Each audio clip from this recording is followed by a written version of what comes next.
Hali gani ndugu zetu watazamaji wa Sheka Toto TV? Karibuni katika kipindi chetu cha yaliyojiri leo tarehe 3 mwezi wa 4 mwaka 2025.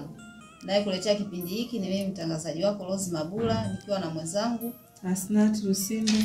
Karibuni mjiunge nasi mwanzo mpaka mwisho wa kipindi chetu. Tunaanza na habari ya kwanza, inasema watu 7 wafariki dunia kwa ajali ya basi. Watu 7 wamefariki dunia na wengine 42 kujeruhiwa baada ya gari waliokuwa wakisafiria kupata ajali mkoani Mwanga, wilaya ya Mwanga, mkoa wa Kilimanjaro. Leo hiyo ajali imetokea. Saa ngapi ilikuwa? Ni mida ya asubuhi. Se.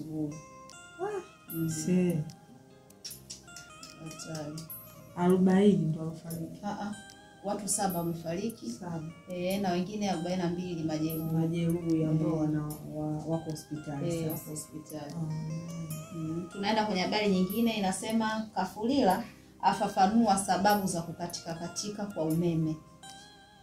Amesema zaidi ya 90% ya bwawa la Mwalimu Julius Nyerere kuwa limekamilika, lakini sababu zinazosababisha umeme kukatika ni sababu zinazosababishwa na usambazaji wa miundombinu zinazochangia kukatika kwa umeme. Kwa hiyo hizo sababu za miundombinu, yani za kusafirishia umeme, ndio chanzo cha sababu ya umeme kukatika. Kwa sababu kama bwawa liko tayari. Bwawa liko tayari na limeshafikia 90%, na maana bado 10% tu ili ifike 10%, na maana hapo tayari inafanya kazi. Kwa hiyo sababu hizo ni ndogo tu ambazo naamini zikiwa tayari maisha mengine yataendelea. Na sababu hizi kusema kweli zimekuwa ni kero. Ni kero kubwa sana kwa sababu nakuta umeme unakata, unarudi, unakata. Kwanza nasababisha hatari hata kwenye vitu kuungua. Kuna watu kazi zao nyingi wanategemea umeme. Ni kweli. Yaani kwamba umeme usipokuwepo mtu aingize hata shilingi 100. Kwa umeme unapokuwa unakata, unarudi, unakata, kikweli unakuwa unachanganya. Kwa sababu vile vitu ni vya umeme pia. Ndio. Ile tata inaweza hata tukalipuka. Kwa kweli yani wafanye tu haraka na kwa sasa hivi wanapotaka tutumie nishati safi hizi za umeme, majiko ya umeme. Yani ni vyema tu ukawepo umeme wa uhakika. Hebu niambie, kwa hivyo ugali utaisha njiani? Au umeanza kusonga, ndio ubaba umeanza kuchemka tu pale tititi, umeme umekatika. Ndio. Ubaba naona upooze sasa, uweke pembeni, usubiri mama urudi. Jamani, kikweli sasa itakuwa changamoto. Yani wafanye tu. Kwa hiyo itabidi sasa wafanye tu miundombinu ikae kwanza sawa. Ili maisha mengine yaendelee kabisa. Kuna vitu ambavyo ukishaviipua kuiva ni tabu, vinapoza kama ugali ugali na ubwabwa. Ninakwambia bora mchuzi utaweka pembeni, baadaye utaendelea kuchemka. Ndio. Sasa ugali ndio kwa katikati, au uko saluni unanyoa, ushanywa upande. Bora ngoko mtiani. Yaani bora wewe una set, utabaki na wazi zako. Watakuweka tu rollers, baada umeme ukirudi unaendelea. Lakini sasa ndio una safari ya umuhimu ambayo utakuwa uwai, alafu umenyolewa nusu. Hebu niambie unatokaje? Ndio utakapowaambia kinyozi chukua kiwembe nimalizie. Jamani. Hatari. Tunaenda kwa habari nyingine, inasema Rais Samia aanzisha kujenga reli ya katikati ya jiji la Dar es Salaam na Dodoma. Reli zinajengwa yani katikati ya jiji la Dar es Salaam na Dodoma, ambayo itakuwa inapita train. Mkurugenzi mkuu wa shirika la reli Tanzania TRC Masanja Kadogosa amesema serikali ya awamu ya 6 chini ya Rais Dr. Samia Suluhu Hassan ipo mbioni kuanza ujenzi wa reli ya jiji la Dar es Salaam Commuter Rail Network ndani ya miaka 30. Yaani ujenzi utachukua miaka 30. Sisi wengine tutakuwa wazima. Mungu pekee ndo anajua. Sasa miaka 30 jamani. Kwa hiyo mimi hapa nikisema nipige miaka yangu, utakuwa miaka mingapi? Wengine tutakuwa miaka 60. Mpaka wengine mbona miaka mingi sana? Wengine tutakuwa wazee kiukweli. Kwa kama ni mtoto ambaye anazaliwa sasa hivi ndo atakuwa na hiyo miaka 30. Atakuwa na miaka 30. Yaani kifupi yani sio ngine tutakuwa wazee. atakuwa tayari anajitegemea. Anajitambua kabisa. Yaani kiufupi anatengeneza kwa ajili ya vizazi vijavyo. Maana huu ujenzi ni mrefu kwa ajili ya vizazi vijavyo. Kwa hiyo pia sio mbaya anachokifanya mama, sio mbaya kwa sababu huwezi kujua, kila mtu ana talenti yake. Vizazi vinapokuja na venyewe vitakuja pia vifaidi. Ndio. Tunaenda kwenye habari nyingine, nasema REA yahamasisha matumizi ya nishati safi. Wakala wa nishati vijijini REA ameendelea kuhamasisha matumizi sahihi na uendelevu ya umeme kwa Watanzania, ikiwa ni pamoja na matumizi ya vifaa vya kisasa vya umeme yakiwemo majiko ya gesi, majiko ya umeme, rice cooker, ili tuepukane na matumizi ya mikaa na kuni. Ndio tuliongelea kuhusu yao yanafanya uchafuzi wa hewa, wa mazingira. Kwanza kabisa umeme wa REA umewasaidia watu wengi, tena vijijini, tena hasa vijijini. Kweli kabisa, yani kwa swala umeme wa REA umebeba watu sana kabisa, kwa sababu nakuta mpaka mtu aweke umeme nyumbani kwake ilikuwa shughuli yake sio ndogo. Lakini imefika watu wanaweka umeme nyumbani kwa bei rahisi sana. Ni kweli. Yani kiukweli tunawashukuru. Na hata pia wakinunua hata umeme wa 1000 wanapata uniti nyingi tofauti na watu wa mjini. Tofauti na watu wa mjini. Kwa kweli yani imewasaidia. Sasa hivi ukienda kijijini au jinsi kama upo kijijini, yani huwezi kujua kila nyumba ina umeme. Ina maana usipoweka umeme ni uzembe wako. Labda nyumba yako ya makuti unaogopa tu. Ndio. Lakini hata wenye makuti pia sasa hivi nyumba inawaka umeme. Nyumba zote zina umeme. Kwa hiyo tunawashukuru sana. Tunaenda kwenye habari nyingine, inasema DC aanza kusikiza kero za wananchi.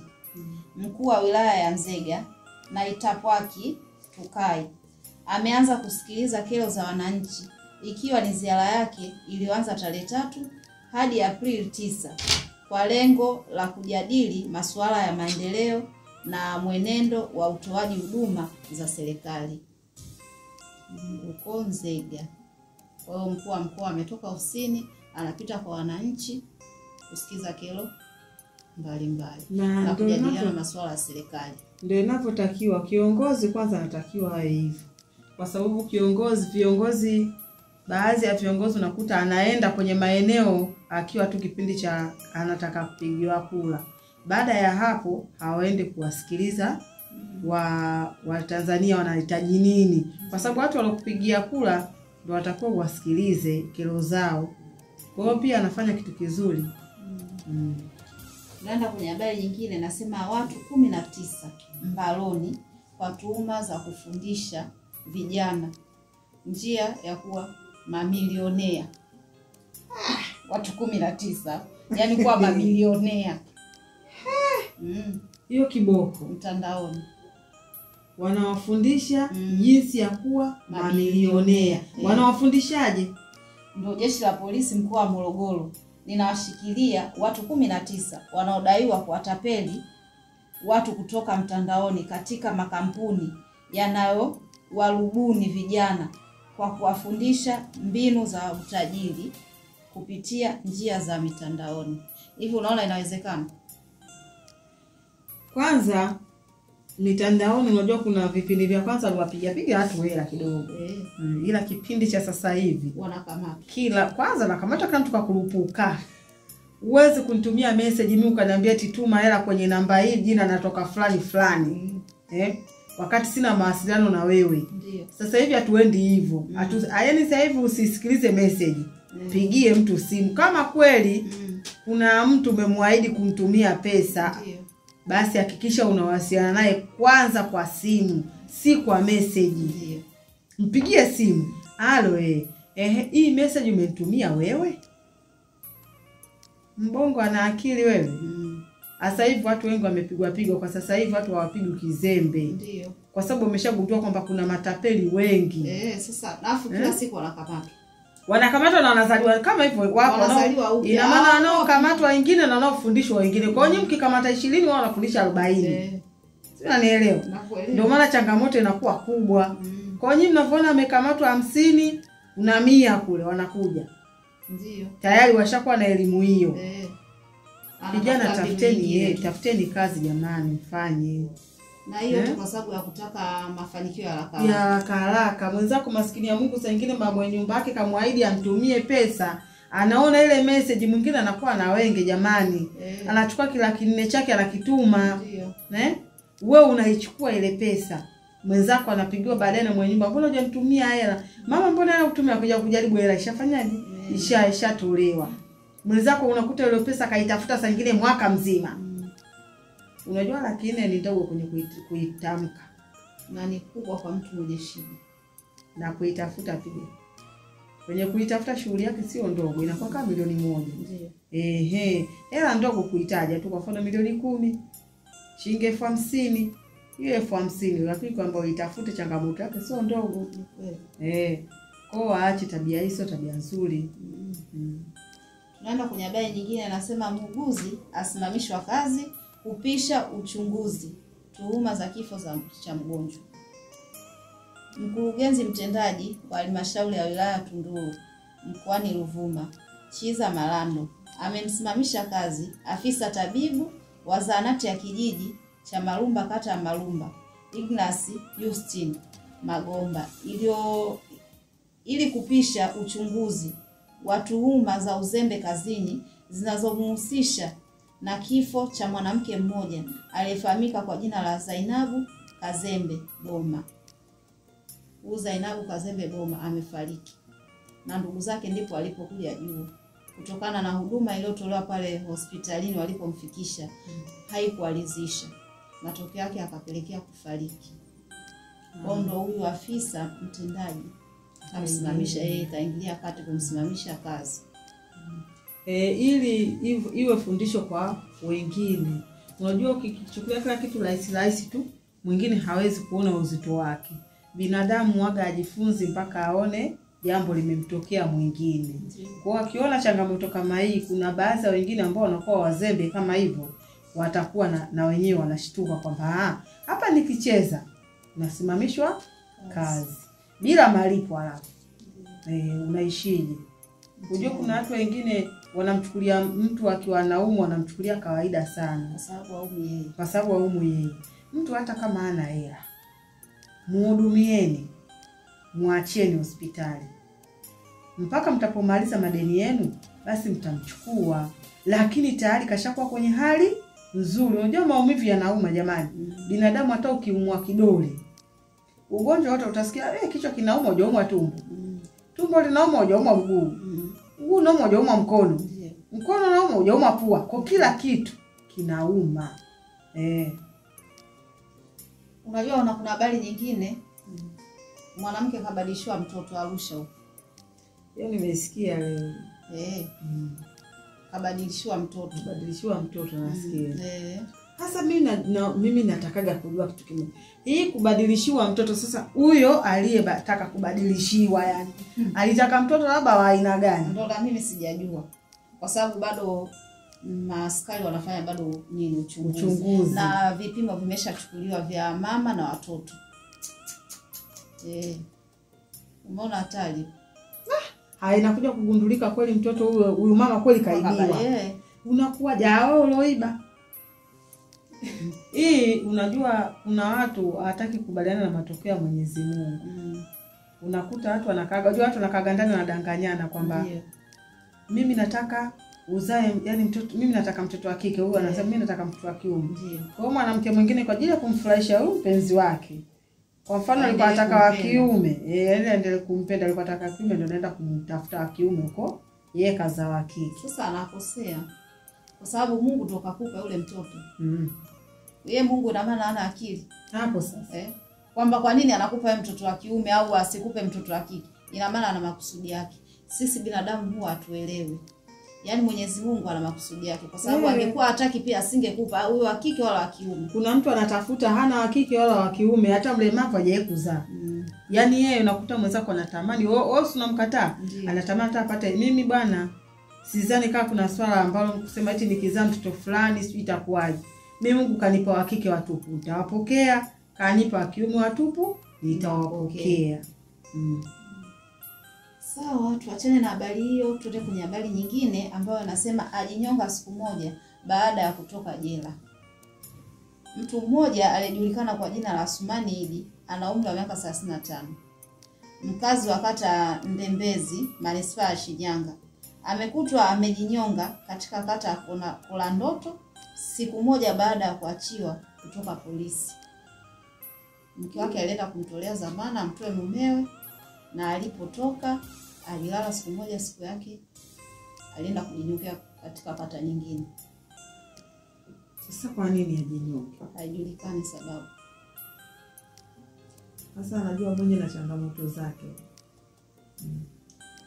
Tuende kwenye habari yetu nyingine, nasema mkulima ashikiliwa kwa tuhuma za mauaji ya mdeni wake.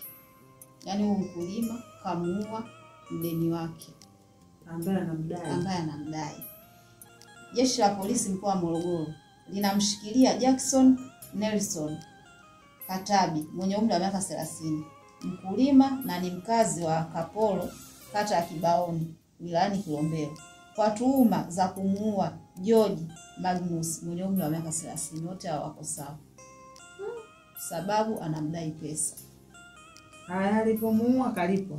Mimi na wewe hatujui. Kalipwa na polisi. Na atalipwa pia na nani? Na jela. Na Mungu pia atalipa. Sasa mtu unamdai.